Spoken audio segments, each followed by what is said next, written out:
ইনি রিক। আজ তিনি ক্যামেরার সামনে আসতে চাননি, কিন্তু আপনি আবার প্লে বোতাম টিপেছেন, আর এখন তিনি আকাশে একটি গ্রহাণুকে পৃথিবীর দিকে পড়তে দেখছেন। রিক বারান্দায় নিশ্চল দাঁড়িয়ে আছেন, আর সেই উজ্জ্বল বিন্দুটি আরও উজ্জ্বল ও বড় হয়ে উঠছে।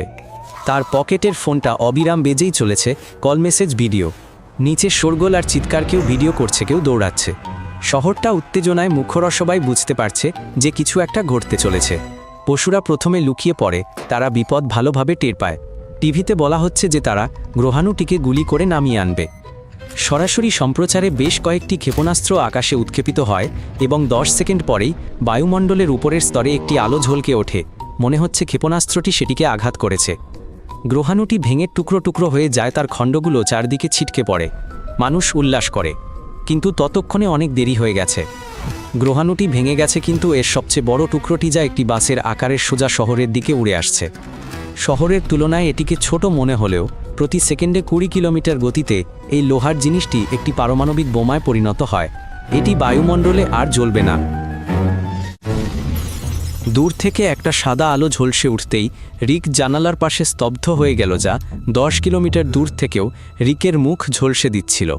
আলোর চেয়ে শব্দের গতি ধীর ছিল এবং বিস্ফোরণের তরঙ্গ 30 সেকেন্ডের মধ্যে তার কাছে পৌঁছাবে।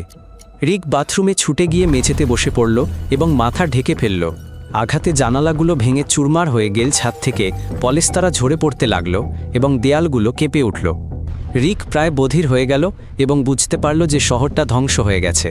এই ধরনের আঘাতের শক্তি ছিল প্রায় 2 মেগাটন। এটা হিরোশিমার পারমাণবিক বোমার চেয়ে 100 গুণ বেশি শক্তিশালী। কেন্দ্রস্থলের সবকিছু উধাও হয়ে গেল। 3 কিলোমিটার ব্যাসার্ধের মধ্যে বেঁচে থাকা প্রায় অসম্ভব ছিল। সেখানেই ছিল আগুন, আঘাত এবং ধ্বংসযজ্ঞ। 3 থেকে 8 কিলোমিটার দূর পর্যন্ত সবকিছু ইতিমধ্যেই ধ্বংস হয়ে গিয়েছিল। তার বাইরে ছিল ভাঙা জানালা, পোড়া ক্ষত এবং আতঙ্ক। 10 কিলোমিটার দূর থেকেও ক্ষতির প্রভাব অনুভব করা যাচ্ছিল। আর সেখানেই ছিল রিক। সে তার ব্যাকপ্যাকটা তুলে নিয়ে বাইরে ছুটে গেল, যেখানে বাতাস ছিল কালো আর পোড়া গন্ধে পরিপূর্ণ। সেই মুহূর্তে বাড়ির কাছে ঠিক গাড়ির ছাদের ওপর ধ্বংসাবশেষ এসে পড়ল। কামানের গোলার মতো ছোট ছোট উল্কাপিণ্ডের টুকরোগুলো যা কিছু স্পর্শ করে সবকিছুকেই বিস্ফোরিত করে দেয়।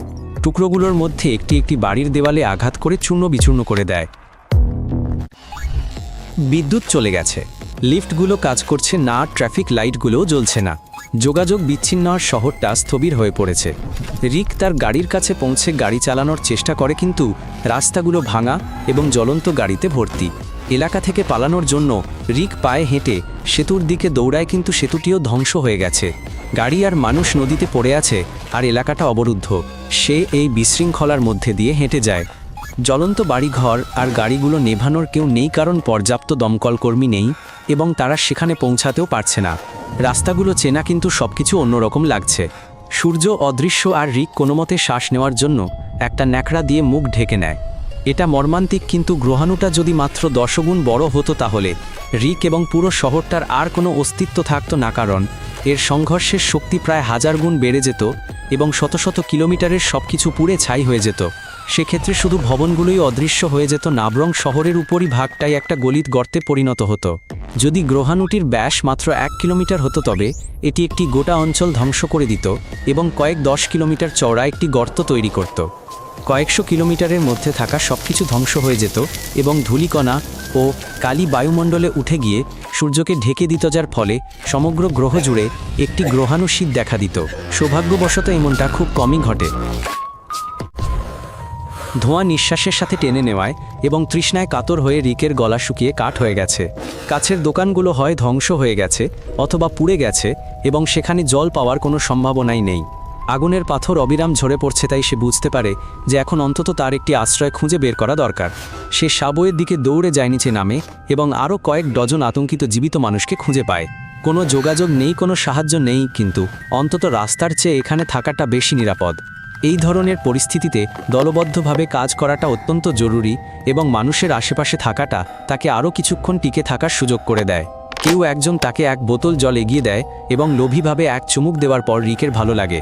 সে জানে যে সে বেঁচে গেছে এবং আপনার ভালোবাসা পাওয়ার যোগ্য।